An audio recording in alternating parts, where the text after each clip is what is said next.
Bienvenue chez Pop-Pot et Potager. Donc aujourd'hui on se retrouve bien évidemment dans le potager. Vous voyez mon petit bonheur du matin, c'est de venir ramasser mes petites framboises. Et je commence ma matinée au potager, toujours avec une petite bouchée de plaisir. Il y a une question que l'on me pose très régulièrement. À chaque coup que je rencontre des personnes, par-ci par-là, à chaque coup, il y a un moment ou un autre dans la conversation, on me dit « Mais est-ce que ça vaut la peine de faire un potager? Combien ça coûte? Quel est le rendement? Est-ce que quand on plante, on a des bons résultats ?» Enfin, il y a toujours cette question de l'engagement dans un potager par rapport au rendement et par rapport au plaisir qu'on peut en avoir. En réalité, c'est chaque jardinier qui a sa propre réponse sur ce genre de questions. Ça dépend de ce que l'on a envie d'avoir comme légumes. Un potager, il y a toujours un rendement assez intéressant par rapport à ce que l'on a semé ou on l'a planté. L'idéal, c'est de faire ses semis soi-même parce qu'il y a une réelle économie. Un sachet de graines, ça vous permet de faire de très nombreux légumes et de nouveaux plants et ça peut durer sur 2 ou 3 ans, surtout si vous achetez des graines bio.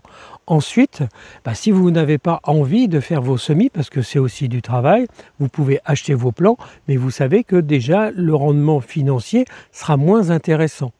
Une fois qu'on a déterminé ce que l'on veut planter, ce que l'on veut absolument avoir dans son potager. Alors ça peut être un potager de 5 mètres carrés, comme ça peut être un potager de 3000 mètres carrés. Tout dépend de ce que vous avez envie de planter. Donc l'investissement, on va le réduire à plan par plan. Si vous voulez la moyenne des légumes bio, quand on jardine en général, on s'approche plutôt de la culture bio. On est, selon les variétés de légumes, on va dire sur une moyenne à peu près 3 € à 3,50 € le kilo, tous légumes confondus. Alors il y en a qui sont moins chers comme les pommes de terre, mais vous avez aussi les tomates qui arrivent facilement dans les 4 €. Vous avez aussi beaucoup d'autres légumes, les courges, ça dépend vraiment. Donc la moyenne nationale, ce que j'ai pu regarder sur l'INSEE, on annonce entre 3,50 € et 3,90-95 € le kilo de légumes bio vendus en France en moyenne. Alors ensuite, bien évidemment, on se pose la question des investissements. Vous voyez derrière moi, nous avons 2 grandes serres, c'est-à-dire que nous avons 2 grandes serres de 60 mètres carrés chacune. Ça coûte un certain prix. Bon, on va dire que grosso modo, pour ces 2 serres-là, vous en avez pour 2000 à 2200, 2500 € pièce selon les options que vous prenez, la taille des ferrures, la qualité de la bâche, est-ce que vous avez des supports renforcés, est-ce que vous avez plein de petits accessoires qui peuvent aller avec. Donc voilà, vous avez à peu près un budget. Donc ici, on va dire qu'on a un budget de 4000 à 5000 € derrière nous, sans compter tous les petits matériaux, donc c'est-à-dire la motobineuse, toute la binette, etc. Donc ça vaut la peine d'investir. Si vous avez un grand potager, pour un potager jusqu'à 100 mètres carrés, on n'a besoin d'absolument aucun matériel industriel.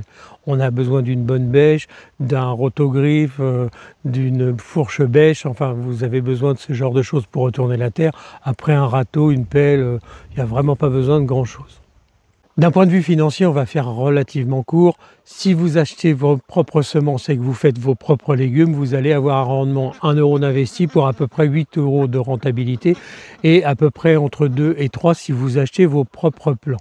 Donc après, il y a l'investissement sur les gros matériaux, donc le matériel de jardinage. Alors là, il y en a à tous les prix. Sachez quand même que c'est un investissement en général. Si vous achetez un motoculteur, ça peut durer 10, 15, 20 ans si c'est une bonne marque et si vous continuez d'avoir des pièces, ça c'est un petit peu le problème aujourd'hui. Mais sinon, quand vous achetez quelque chose d'un peu fiable, ça dure très longtemps. Donc l'investissement, c'est par rapport à vos besoins. Et puis après, c'est vrai que quand on jardine de plus en plus, on y prend de plus en plus goût.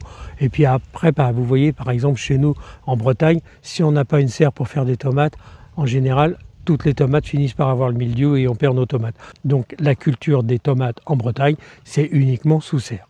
Est-ce que ça vaut la peine? Alors oui, là totalement, nous en sommes complètement convaincu. Pourquoi? Parce que quand vous mangez une tomate qui vient de votre potager, que vous sortez une pomme de terre, que vous sortez des oignons, que vous prenez des poireaux, que vous prenez des concombres, des betteraves, que vous prenez tous vos légumes, ils ont un véritable goût du légume. Et là, vraiment, c'est là-dessus où c'est très important. Oui, ça vaut la peine de faire son propre potager. D'un point de vue de la santé, que lorsque vous ramassez vos légumes frais dans votre potager, ils n'ont pas traîné dans un camion, ils ne sont pas venus de l'autre côté du monde, vous avez directement l'apport des éléments nutritifs qui viennent du légume et toutes ces vitamines, vous les retrouvez dans l'assiette directement. C'est là qu'il y a un véritable bénéfice pour la santé.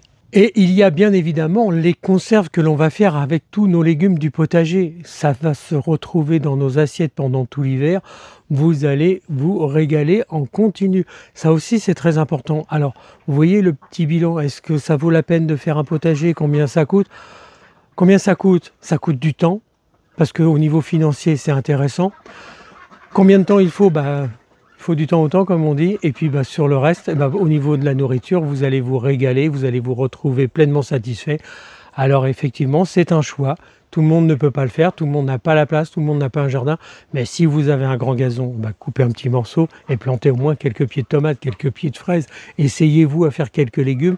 Vous verrez, vous aurez une grande satisfaction. Et voilà les amis, pour aujourd'hui c'est tout. J'avais envie de vous parler de ça. Vous allez retrouver Sandrine en cuisine. Vous pouvez aller aussi sur notre site internet. Vous verrez, vous avez plein de choses à découvrir. Vous avez des fiches légumes, vous avez le potager de la Lune, c'est-à-dire comment ça fonctionne avec la Lune.